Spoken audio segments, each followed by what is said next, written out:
Assalamualaikum warahmatullahi wabarakatuh. Kami dari kelompok 9 yang beranggotakan saya Naili Naim dengan NPM 25160337 Dan saya Siti Nur Hilalia dengan NPM 25160334. Dan saya Raudatul Marwi dengan NPM 25160336.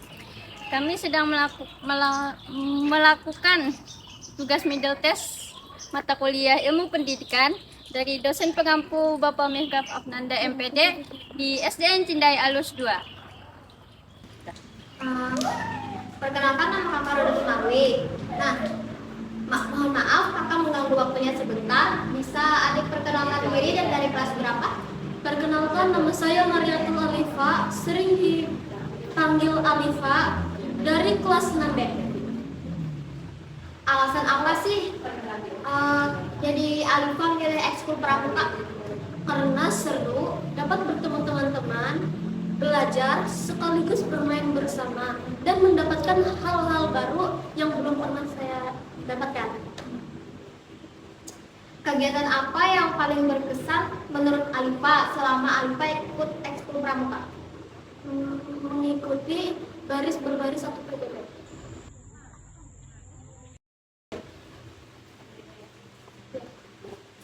Materi apa yang menurut Alifa tuh paling sulit dipahami?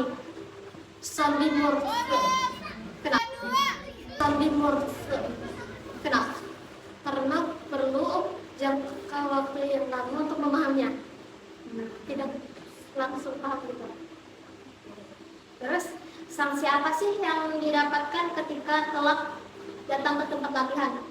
Sebelumnya saya nggak pernah mendapatkan sanksi, tetapi ada beberapa teman saya yang mendapatkan sanksi berupa maju ke depan dan bernyanyi.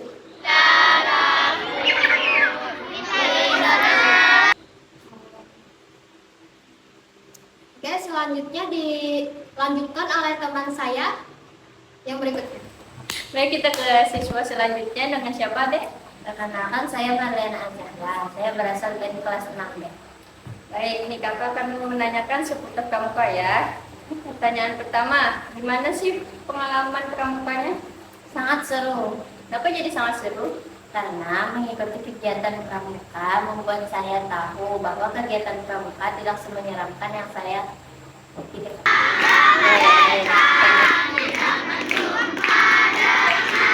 Baik, pertanyaan kakak yang kedua nih.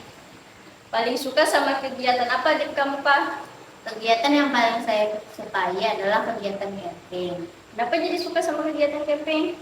Karena kegiatan camping banyak lombanya dan membuat kita belajar lebih mandiri lagi. Oke, baik. Yang pertanyaan ketiga nih.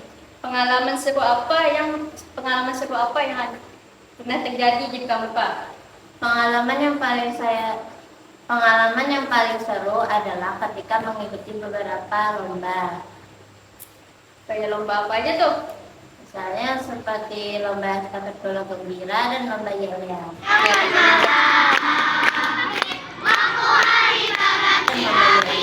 Ya, pertanyaan terakhir nih dari kakak ya. Menurut Ade nih, bagian mana sih yang paling sulit dipahami? Bagian yang paling sulit saya pahami itu ketika belajar tali menali dan belajar sagi mouse. Kenapa jadi setelah belajar itu tuh bagaimana perasaannya setelah bisa? Setelah saya belajar dan saya bisa, saya merasa kayak, wah, aku udah bisa nih. Dan setelah sekian lama belajar, akhirnya saya bisa. Baik, terima kasih ya. Selanjutnya kita bersama dengan kakak pelatih. Ini dengan kakak siapa kalau mau tahu? Namanya Aldo, bisa dipanggil Aldo. Oke, menurut Aldo nih, bagaimana kakak melihat peran pramuka di SD ini dalam menjembatani nilai-nilai yang diajarkan guru di kelas dengan perilaku nyata siswa di luar jam pelajaran? Oke, baik. Menurut ulun, yang menjembatani antara sikap di kelas dan juga di luar dapat diajarkan di pramuka, yaitu sifat disiplin. Bisa bisa disiplin dalam bentuk perilaku ataupun juga disiplin dalam bentuk waktu. Jadi di pramuka tuh bisa membentuk karakter yang lebih disiplin buat di kelas ataupun di luar kelas. Nah, baik, dalam pramuka nih kan ada sistem tanda kecakapan yang juga itu bisa disebut sanksi nih. Ya sanksi ringan lah kayak push up atau teguran. Jadi jika tidak disiplin, menurut Pian, seberapa efektif sistem hadiah dan hukuman ini dalam membentuk mentalitas siswa? Menurut ulun, untuk sistem sanksi ringan sangat efektif digunakan dalam pramuka. Biasanya kami menggunakan sistem 1 dan 2 kali teguran. Semisal ketiga kali baru diberi sanksi ringan. Biasanya sanksinya apa, Kak? Sanksinya berupa bisa kalaunya anak SD, kalaunya fisik enggak dulu, bisa nyanyi ke depan. Oh, iya. Nyanyi ke depan. Oh, iya. Dari 2 poin Dharma, poin mana yang paling sulit ditanamkan pada anak usia SD saat ini dan bagaimana strategi kakak mengatasinya? Menurut ulun, Dwi Dharma yang sulit diterapkan anak SD yaitu siaga, berani, dan tidak putus asa. Dikarenakan rata-rata anak SD itu malu untuk maju ke depan. Nah, solusi untuk mengatasinya, kalau anak SD-nya maju, kita beri hadiah. Jadi mereka berlomba-lomba maju untuk ibaratnya mendapatkan hadiah lah. Dan mereka juga dapat lebih fokus memperhatikan materi yang diberikan. Ya, gitu. Makasih banyak Kak untuk waktunya. Dalam kesempatan kali ini, kami akan memaparkan hasil analisis wawancara mengenai kegiatan pramuka di SDN Cindealus II. Dari hasil observasi dan diskusi bersama siswa serta pelatih, kami menemukan bahwa pramuka di sekolah ini berfungsi sebagai sarana pengembangan diri yang utuh, mulai dari aspek pengalaman belajar hingga pembentukan karakter. Poin pertama yang kami soroti adalah motivasi peserta didik. Berdasarkan hasil wawancara, mereka merasa antusias karena kegiatan pramuka dianggap menyenangkan dan memberikan pengalaman baru, seperti bermain sambil belajar serta memperluas interaksi sosial. Fenomena ini sangat relevan dengan pandangan John Dewey, yaitu learning by doing.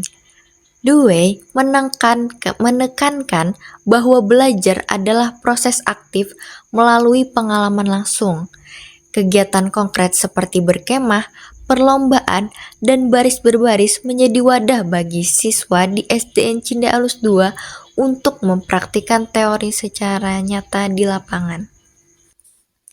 Namun, setelah kami tinjau secara lebih kritis, pengalaman praktis saja ternyata masih belum cukup untuk menjamin pemahaman yang mendalam bagi mereka.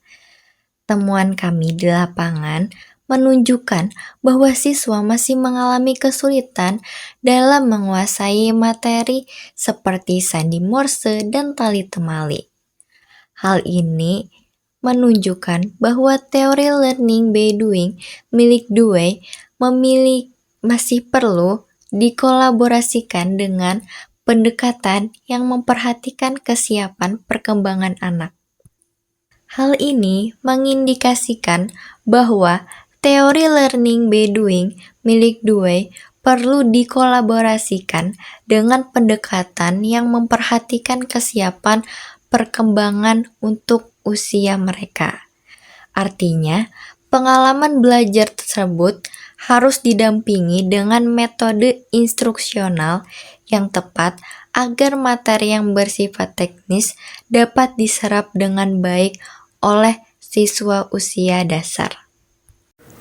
Kedua, analisis komponen lingkungan pendidikan. Pramuka menjadi lingkungan pendidikan yang memperluas proses belajar di luar kelas formal. Siswa belajar melalui interaksi dengan teman, pembina, aturan kelompok, serta budaya disiplin yang dibangun dalam kegiatan. Ini menunjukkan lingkungan pendidikan berfungsi sebagai ruang pembentukan perilaku. Hal ini sejalan dengan teori belajar sosial Albert Bandura yang menekankan belajar melalui observasi, peniruan, dan penguatan. Siswa meniru keteladanan pembina, belajar dari teman satu regu, dan terdorong oleh sistem penghargaan. Namun secara kritis, terdapat dilema praktik. Sistem penghargaan efektif mendorong keberanian, tetapi jika terlalu bergantung pada hadiah, motivasi siswa bisa bergeser dari kesadaran intrinsik menjadi sekadar mengejar imbalan. Disinilah praktik lapangan perlu menyeimbangkan penguatan eksternal dengan penanaman kesadaran internal. Yang ketiga, analisis komponen pembentukan karakter. Wawancara menunjukkan nilai disiplin, tanggung jawab, kemandirian, keberanian, dan kerjasama tumbuh melalui aktivitas pramuka. Sistem teguran bertahap, sanksi ringan, dan penghargaan digunakan sebagai strategi pembiasaan karakter. Hal ini sejalan dengan pemikiran Thomas Licona bahwa pendidikan karakter tidak cukup diajarkan secara verbal, tetapi harus melalui pembiasaan dan tindakan nyata. Pramuka menjadi media praktik nilai, bukan sekadar pengetahuan moral. Namun, hasil wawancara juga memperlihatkan tantangan. Misalnya, nilai keberanian sulit ditanamkan karena rasa malu siswa. Ini menunjukkan pembentukan karakter tidak selalu berlangsung linear, tetapi dipengaruhi kondisi psikologis dan lingkungan anak. Baik, lalu jika dibandingkan, teori Jendewe menekankan pengalaman sebagai inti belajar. Teori Albert Bandura menekankan interaksi sosial dan peniruan, sedangkan Thomas Licona menekankan pembiasaan nilai moral. Jadi ketiganya saling melengkapi dalam kegiatan pramuka, yang dimana pengalaman camping, lomba, dan praktik di situ mendukung teori Dewey. Lalu interaksi regu dan keteladanan pembina di sini mendukung teori Bandura, sedangkan disiplin, tanggung jawab, dan keberanian itu mendukung teori Licona. Namun, perbedaannya terletak pada fokus.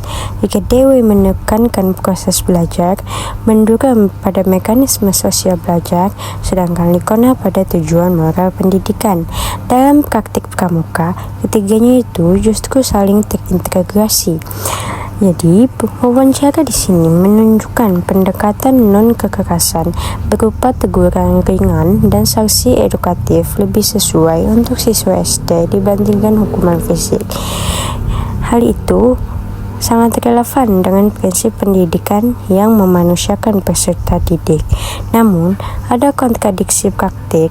Disiplin dibangun melalui konsekuensi, sementara keberanian didorong melalui hadiah. Nah, jika tidak dikelola dengan seimbang, siswa itu bisa patuh karena takut sanksi atau termotivasi hanya karena hadiah, bukan karena kesadaran nilai.